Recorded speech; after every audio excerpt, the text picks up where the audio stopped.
Niche research is by far the most important part of Amazon KDP. It's been a huge reason why I've been able to sell almost $1 million worth of Amazon KDP books. So in this video, I'm going to show you why it's so important, show you what you need to look for in a good niche, and crucially demonstrate all of this by finding a niche myself in this very video. Now this video is actually taken from my full 3.5 hour free Amazon KDP course, which I've broken down into separate videos in this playlist to make it much easier to digest. So once you're finished here, have a look through that playlist and find exactly which part of the Amazon KDP process that you need help with, and there will be a specific video for that. But for now, let's jump straight in with this video. So in this video, I'm going to introduce Amazon KDP niche research, explain why it's important and what to look for.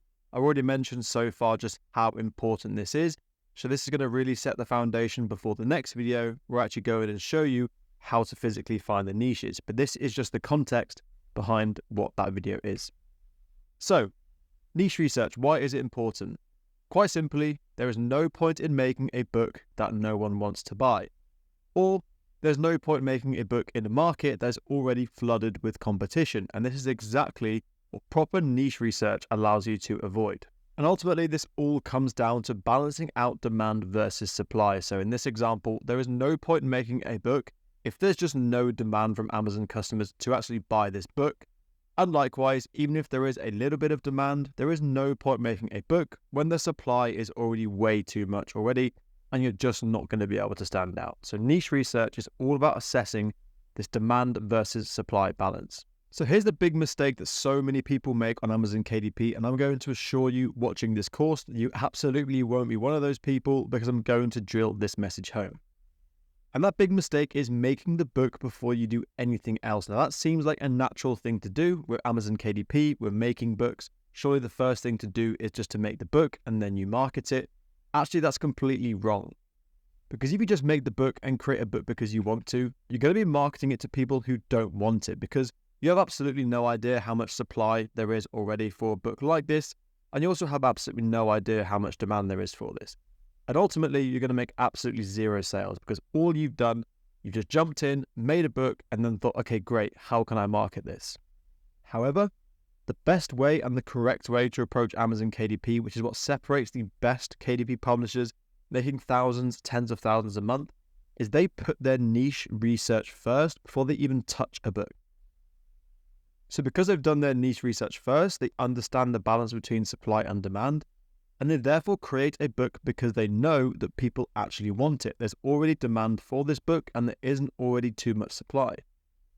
This then also makes marketing so much easier, because you know exactly who you're trying to market to, and the product that you've got is something that they're actually looking for. And therefore you make thousands of sales. So it's not about making the book first.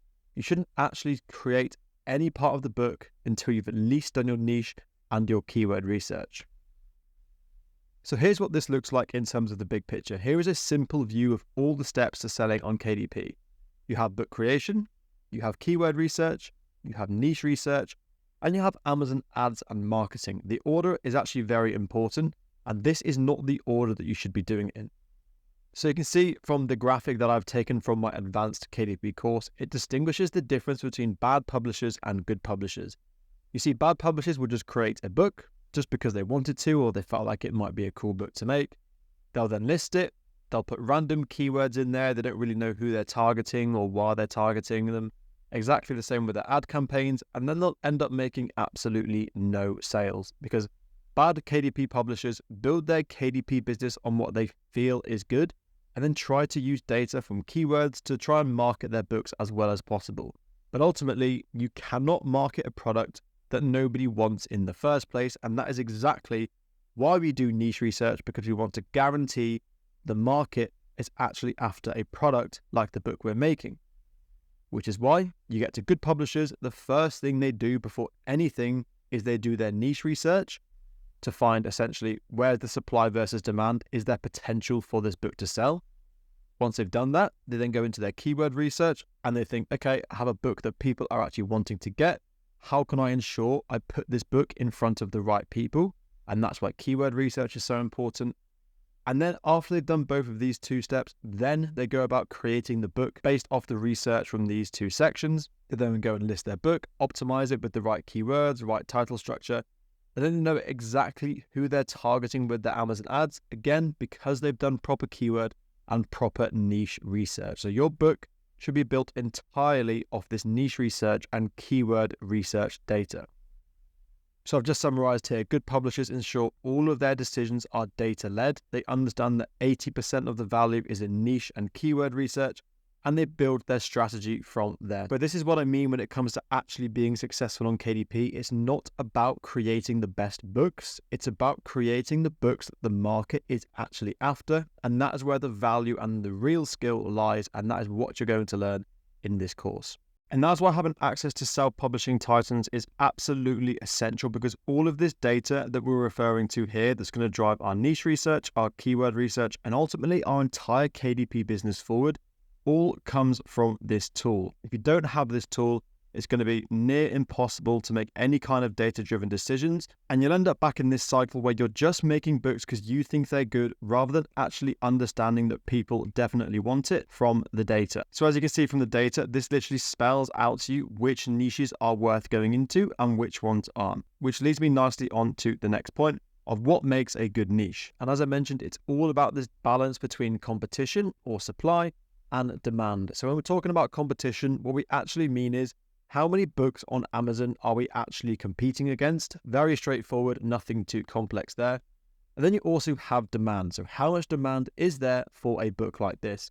And demand can actually be broken down into two areas.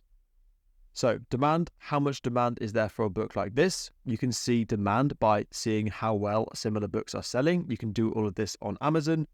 And also, and probably more crucially, how many times are relevant search terms or keywords being searched for? Because ultimately, if you have an idea for a book, you want to make sure that customers are actually searching for kind of things like this book already on Amazon. That shows you that there is demand. So let's just say you had the idea of producing an animal coloring book and you wanted to go something along the lines of animal color by numbers.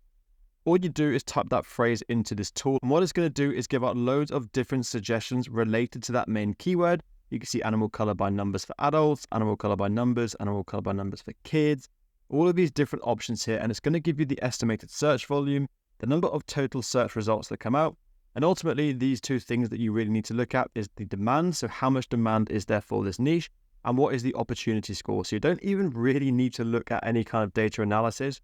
This color-coded system pretty much does absolutely everything for you, and you can start to see now how easy this whole process is if you have a tool like this. So in the next video, I'm going to show you a full tutorial of exactly how I find niches using this tool so you can do exactly the same. But before that, I'm just going to summarize what we've covered so far in this video. So here are the key takeaways about niche research.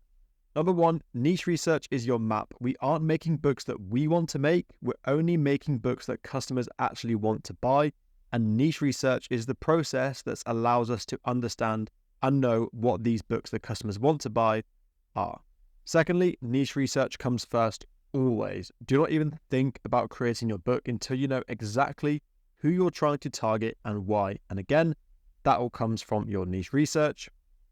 And then finally, it's all about supply versus demand. There is no hard and fast rule here. There's no, if there's 3 books and it's too competitive, or, you have to have this number of search results. It's all about balancing supply versus demand. Where there is so much demand, you could probably get away with there being a little bit more competition. But where demand is quite low, you can't really have too much competition there. So there's no blanket rule. It's all about balancing and understanding this balance between supply and demand. So having just been through that video outlining the theory behind what makes good niche research, in this video I'm going to show you how you actually go ahead and conduct that niche research on Amazon and also with self-publishing titans.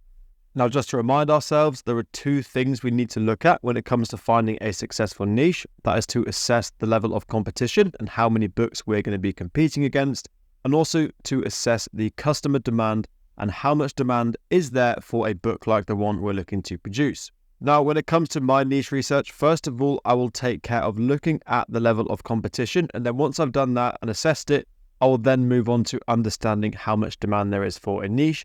Now, a really important tool you can use to help you understand the level of competition for Amazon KDP is something called DS Amazon Quick View. It's a completely free Chrome extension that you can download from the Google Chrome store. And what it essentially does is it allows you to see each book's BSR, which stands for best seller rank, without having to click into the book. So normally, as you can see here, you'd have to click into the actual book itself and then scroll all the way down to assess what BSR the book has. Now, for anyone that doesn't understand what a BSR is just a best sellers rank, and this basically means we're currently on the UK market. So this is the 25,717th best selling book on Amazon.co.uk at the time of recording. So whatever rank you have here basically shows how well a book is selling. The lower the best sellers rank, i.e. the closer to 0, the more units it's selling every single day. So essentially what DS Amazon Quick View does is just prevents you from having to go into the actual listing every single time, and you can just see the book BSR as you make your way down the Amazon search listing. So it's not absolutely essential, but it will just save you so much time. So what I'm going to do is I'm going to jump over to Amazon now. I have actually found a niche that I'm going to publish in for the example of this video, talk you through exactly why this niche is going to be good, and also show you how I came across it in the first place right from the start. So I'll jump over to Amazon now and I will see you in just a sec. So I'm back over on Amazon, and the first thing you'll probably see here is that I'm actually in an incognito window, and this is really important when carrying out any niche or keyword research. It just ensures that there's no data behind what the results Amazon are showing you. Ultimately, Amazon is a platform that's trying to push you products that they think you're going to buy.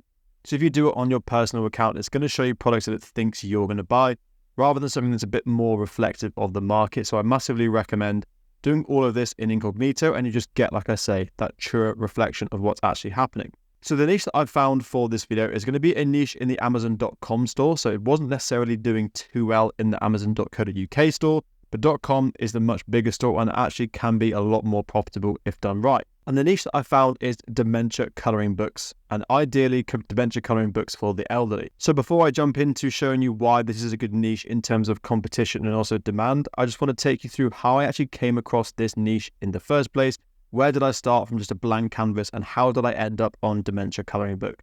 Because ultimately, when you're doing niche research, assessing competition and demand is all a way of validating a niche that you find, but you still need to find that niche initially in the first place. So I'm just going to show you how I did that now. So all I did is I jumped into an incognito window within Amazon and just typed in a super broad phrase, something like coloring books for adults. I just had a look to see what we're going to go into. So the example of the book I wanted to make was some sort of coloring book, because it's super easy to make, not that expensive.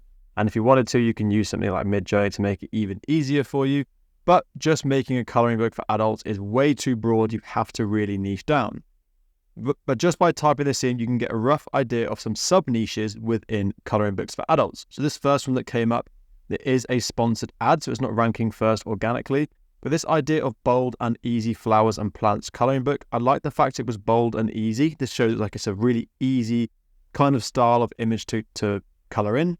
Something like this, for example, is on the complete other end of the spectrum, super complicated. So I was interested here to see if there is some sort of movement for bold and easy coloring books. Just looking down to what else was there. There's things like swear word coloring books, stress relief coloring books, but I know these are very, very popular on Amazon, and there is already a lot of competition. And one thing you can notice here is some of the BSRs are super low, which shows a really good sign of success. But like I say, just coloring books is going to be way too broad. So I looked into this plants and flowers, bold and easy coloring book for adults. And then I thought, actually, what I'm going to do is look for this idea of just easy coloring books, because some coloring books are really complicated and some people just want a super easy coloring book. So I just typed in easy coloring book for adults and then saw what came up here. Now, there is a brand that you can see here that is dominating a lot of the sales here with some ridiculously low BSRs. These books are honestly making tens of thousands a month, I would imagine. So really good potential in here, but they have kind of saturated this like general idea of, just bold and easy for everyone or just bold and easy for adults. So logically, my next step was then, how can I kind of translate this easy coloring book into a different kind of category and a different kind of audience that might also want it? So I'm just thinking, who would like easy to color in books? Someone who is struggling with dementia or a senior is definitely someone that would be interested in just super easy coloring books It allows them to switch off, become creative. So I actually looked into this a little bit further. So just typed in easy coloring book for seniors. I just had a look down and saw kind of the ideas of what there were. So I looked down a lot of this competition, and although a lot of these books are showing for this search term, very few of them are specifically coloring books for seniors. This one here isn't doing too well, but to be honest, the front cover is absolutely terrible, and I'm not surprised that's not selling very well. The fact it's got 10 reviews showed it has sold previously in the past, which tells me that there is definitely potential for this idea of simple and easy coloring books for seniors. But I look down a lot of the competition here, especially the ones that are ranking organically. This one does say it's for seniors, but it also said it's for adults and seniors, so it's not specifically for one group of people. They're just trying to capture as many people as they possibly can. But if someone's looking for just a seniors coloring book, you might be put off by this because actually they're not just trying to target you, they're also trying to target other people. So very few of these actually targeted specifically just seniors. And one that really caught my eye was this one here. One that is only targeting seniors. Simple coloring book for seniors. There's nothing about adults or kids like there is in this one. Adults, seniors, beginners, kids. They're just trying to grab as much land on Amazon as they possibly can. But this person is specifically just looking at producing a book for seniors.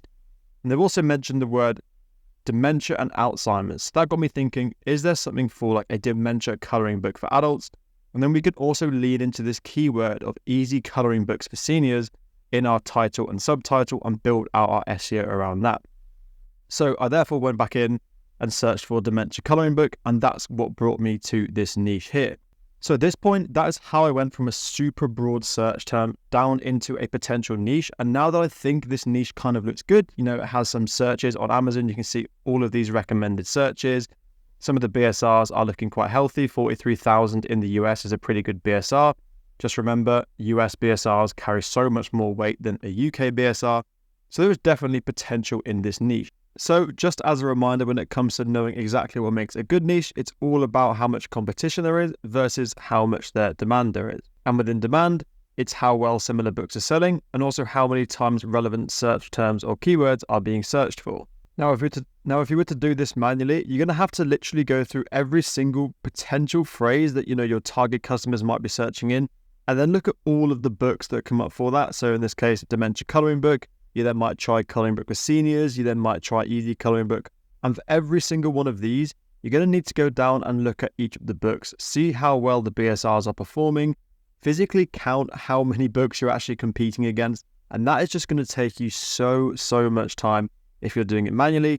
And it's just so easy to make mistakes or misread some things when you're doing that. On top of this, I have already mentioned you can kind of gauge demand by seeing how many suggestions come up with Amazon search results.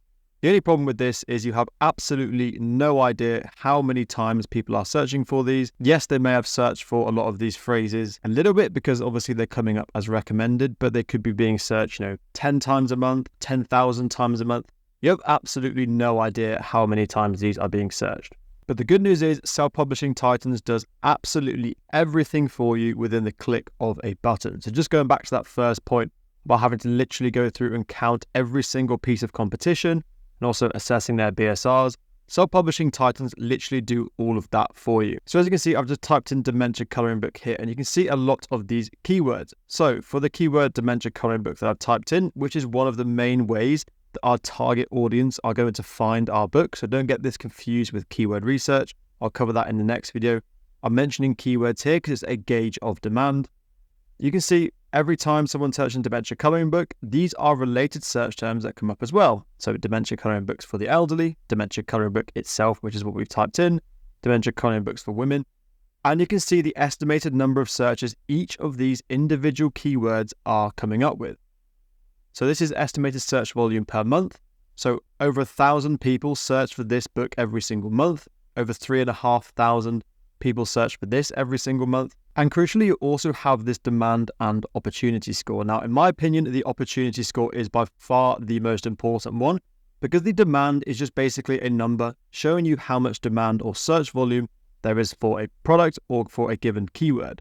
But the problem with this is demand basically as a number or a metric means absolutely nothing without the context of how much competition there is. So yes, there might be a 4 out of 9 for demand here. 0 is obviously the worst, 9 is the best.